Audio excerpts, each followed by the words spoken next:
ऐसी क्या नौबत बन गई कि ऐसी दोस्ती जिसमें गिफ्ट दिए जाते थे और गिफ्ट भी ऐसे जो काफ़ी मालियत के थे, वो नौबत एफआईआर तक कैसे आ गई? कभी किसी का फ़ोन आ रहा है कि घर से उठवा लेंगे, कभी किसी का फ़ोन आ रहा है कि फायर खुलवा देंगे, कभी किसी का फ़ोन आ रहा है ये करवा देंगे। मैं कहा यार जो होता है कर लो।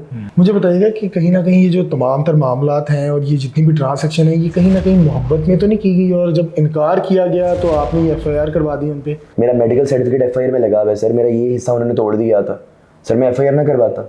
सिर्फ धमकियाँ, बदमाशियाँ, गालम गलोची है, या खुद करती है या किसी से करवाती है।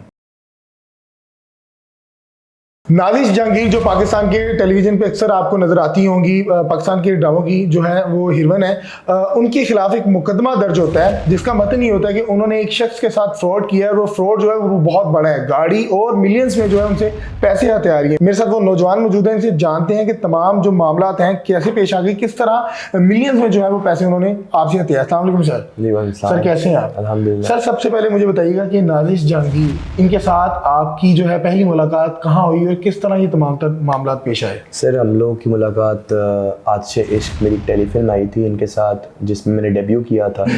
उस शूटिंग के सेट पर मुलाकात हुई फर्स्ट टाइम और वहीं से मामले सर अंजाम शुरू हो गया आफ्टर द शूटिंग। क्या पहली मुलाकात हुई तब आपको क्या लगा और बाद में आपके साथ इस तरह की क्या मामला आ गए कि आपने 25-25 लाख की ट्रांजैक्शन कर दी? सर देखें इतनी बड़ी अमाउंट्स कोई ऐसे एक मुलाकात में तो नहीं दे देता, ऑब्वियसली रिस्पेक्ट में लिया जाता है, एतबार में लिया। उसने मुझे अपने आप को बड़ा अच्छा बन के दिखाया।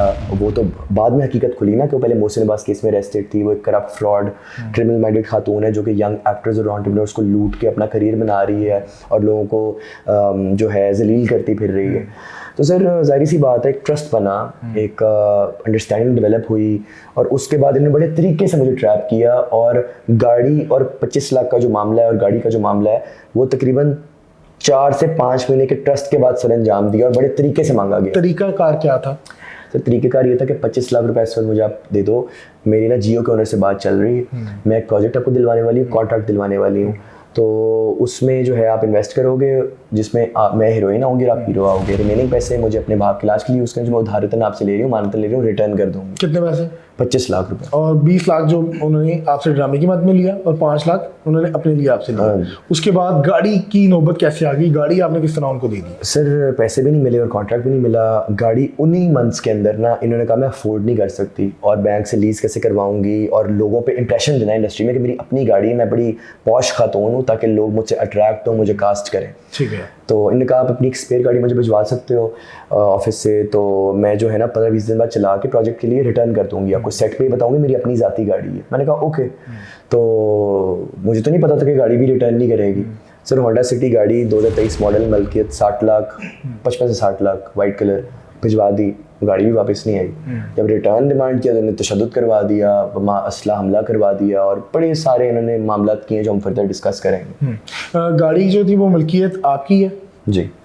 एफआईआर में आपने बताया कि गाड़ी आपने दी है। जी। तो गाड़ी आप क्लेम क्यों नहीं कर रहे? गाड़ी पकड़ लेंगे, गाड़ी आप ले सकते हैं। सर बिल्कुल गाड़ी ले सकते हैं और एफआईआर हुई हुई है गाड़ी की भी और पैसों की भी, और गाड़ी भी जब्त होगी और ये अरेस्ट भी होगी इंशाल्लाह ताला। बस आपको पता है लीगल प्रोसीजर्स टेक टाइम, तो मामला चल रहा है, पूरा ताउन करी मतलब पंजाब पुलिस अल्हम्दुलिल्लाह। सर मुझे बताइएगा कि आपने एक इंटरव्यू में क्लेम किया कि आपकी इनके साथ अटेंशन बहुत अच्छी थी, जब आप आउट ऑफ कंट्री होते थे तो आप इनके लिए काफ़ी गिफ्ट लेके आते थे। ऐसी क्या नौबत बन गई कि ऐसी दोस्ती जिसमें गिफ्ट दिए जाते थे और गिफ्ट भी ऐसे जो काफ़ी मालियत के थे, वो नौबत एफआईआर तक कैसे आ गई? सर देखें ना, जब आप और मैं इकट्ठे काम कर रहे हैं, इकट्ठे खा पी रहे हैं, एक ट्रस्ट डेवलप हुआ हुआ है और आप मुझे किसी काबिल समझते हैं, मैं आपको किसी काबिल समझता हूँ, तो अगर मैं कहीं ट्रैवल कर रहा हूँ और आप मुझे किसी चीज़ का स्क्रीनशॉट भेजें कि मुझे चीज़ अच्छी लगती है ले आए मेरे लिए, तो सर वो इंसान रिस्पेक्ट में ले आता है, उसको गलत नाम देने की मेरे ख्याल ज़रूरत नहीं है, वो कोई बड़ी बात नहीं है। Gifting is very common now days, ठीक है ना। हाँ वो अगर गिफ्टिंग किसी गलत इंटेंशन में की जाए तो फिर वो क्वेश्चनेबल है। मेरी तो इंटेंशन ही साफ़ थी, क्लियर थी, तो कोई गलत मोटिव नहीं था। तो सर एफआईआर तक ये मामला ऐसे पहुँचा कि सर जब इनसे रिटर्न डिमांड किया गया गाड़ी का और पैसों का, कहा कुछ इंस्टॉलमेंट प्लान बना लो, तो और कॉन्ट्रैक्ट का भी अपडेट लिया गया कि फ्रॉड हो गया है, आंखें खुल गई हैं। उन्होंने कहा कि कौन से पैसे, कौन सी गाड़ी, कौन हो तुम, अस्वदार हो, मैं तो तुम्हें जानती ही नहीं हूँ। सर जाहिर सी बात है, आप भी मेरी जगह होते तो आप शॉक होते। सर एक अमाउंट है, क्या ख्याल है? जाहिर है। तो सर फिर मैंने जब कहा कि ऐसे नहीं होता, ऐसे नहीं होता, ये नहीं है, वो नहीं है, आगे से फिर सर फेक FIR व्हाट्सएप आ रही हैं, फिर ब्लैक मैजिक हो रहा है, फिर हरासमेंट हो रही है, फिर कभी किसी का फ़ोन आ रहा है कि घर से उठवा लेंगे, कभी किसी का फ़ोन आ रहा है कि फायर खुलवा देंगे, कभी किसी का फ़ोन आ रहा है ये करवा देंगे। मैं कहा यार जो होता है कर लो। फिर जब मामला बहुत बढ़ गए और मामला लीगल तरफ जाने लगे और मीडिया की तरफ आने लगे, तो इन्होंने कहा इस वक्त ये नहीं करना, बैठ के मामला सॉल्व कर लेते हैं। आप फार्म हाउस पे हो, वहाँ मेरे एक दोस्त मौजूद है जो आपके दोस्त का भी कज़न है। मैं सर वहाँ पे पहुँचा और मैं बमासला हमला कर दिया, मुझे इंजर कर दिया, मेरा फ़ोन तोड़ा और मुझे जान से मारने की धमकियाँ भी दी। और सर ये वहाँ से फ़रार हो गए, अगले दिन FIR हो गए, हम यहाँ बैठे हुए हैं। मुझे बताइएगा कि कहीं ना कहीं ये जो तमाम तर मामलात हैं और ये जितनी भी ट्रांसैक्शन है, ये कहीं ना कहीं मोहब्बत में तो नहीं की गई, और जब इनकार किया गया तो आपने ये FIR करवा दी उन पर? सर देखें मेरी बात सुने, मैं ख़ानदानी बंदा हूँ, कारोबारी बंदा हूँ सर। मुझे इज़्ज़तें उछालने का बिल्कुल शौक़ नहीं। इज़्ज़तें उछालना नाज़िर जहांगीर को आता है, लूटना नाज़िर जहांगीर को आता है, क्रॉस करना, डॉज करना नाज़िर जहांगीर को आता है। मेरी तरबियत में ही नहीं, मेरी माँ ने मुझे सिखाया ही नहीं है सर जी। मोहब्बत में नहीं था, सिर्फ एक अंडरस्टैंडिंग में या एक रिस्पेक्ट में या एक मेंटोरशिप में था, नंबर 1। नंबर 2 सर FIR तक मामले तो वो लेके आई है ना, बमा असला सर आप पे कोई तशद्दुद करवाया, आप FIR नहीं देंगे। आपकी जान को खतरा होगा, आपके घर में घुसने के थ्रेट्स आ रहे हैं आपको, आप FIR नहीं करवाएंगे।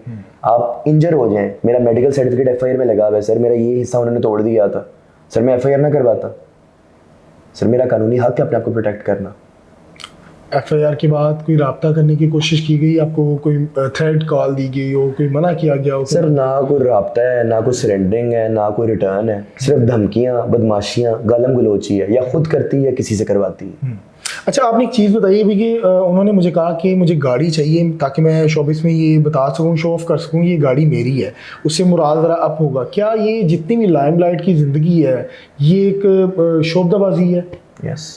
हकीकत नहीं है इसमें? हकीकत नहीं है सर। हर बंदा सोशल मीडिया पे ये दिखाना चाहता है कि हम बहुत कोई जी पॉश हैं, ब्रांड्स पहनते हैं, अरबपति हैं, ये हैं, वो हैं। सर बी हम्बल और वो दिखाएं जो आप एक्चुअली हैं। सर सोशल मीडिया दिखावे की दुनिया है, सीधी बात है। और हर एक्टर एक्ट्रेस ये दिखा रहा है लोगों को कि हम ये हैं, हम वो हैं। यार अगर आप जो एक्चुअली हो उसमें आप राज़ी हो जाओ और हक हलाल से मेहनत करो तो अल्लाह पाक आपको और नवाजेगा। नाज़िर जहांगीर की लूटने की और तरह तरह के रिच एक्टर्स और एंटरप्रेन्योर्स को मैनिपुलेट करने की नीयत है, टिकटें उससे, वीज़े उससे, पैसे उससे, रोल उससे, इससे उससे, और बताना कि मैं खुद हूँ, तो फिर अल्लाह पाक की लाठी तो बेआवाज़ है ना, फिर मक्का फतेह अमल तो भुगतना है ना। क्या लगता है आपको इंसाफ मिल पड़ेगा? सर इंशाल्लाह ताला पूरी कोशिश। पैसे वापस मिल जाएंगे? लेंगे सर, गाड़ी वापस मिल जाएगी इंशाल्लाह, डंके की चोट पे लेंगे। क्या कहना चाहेंगे उन नौजवानों को जो इनकी चुंगल में आ जाते हैं और अपना तमाम तर जो जिंदगी का कुल असासा आता है वो गवा बैठते हैं? सिर्फ एक पैगाम दूंगा, अपने माँ बाप की सुने, उनका ख्याल रखें, अपने फाइनेंस को और अपनी एनर्जी को अपने ऊपर और अपनी मेंटल हेल्थ पे, अपने करियर पे इन्वेस्ट करें। कोई भी तीसरा बंदा, बंदी है या बंदा है, वो आपका सगा नहीं है। दुनिया बहुत ख़राब है, बच के चलें। ऐसे ट्रैप्स में आपको समझाया जाएगा कि आपके साथ बुरा होने जा रहा है, उसमें उसके खिलाफ बगावत करने की जगह उस चीज़ को अंडरस्टैंड करके काइंडनेस पे लाएं, चलें, बचें और अल्लाह ताला पनाह दें ऐसी औरतों से।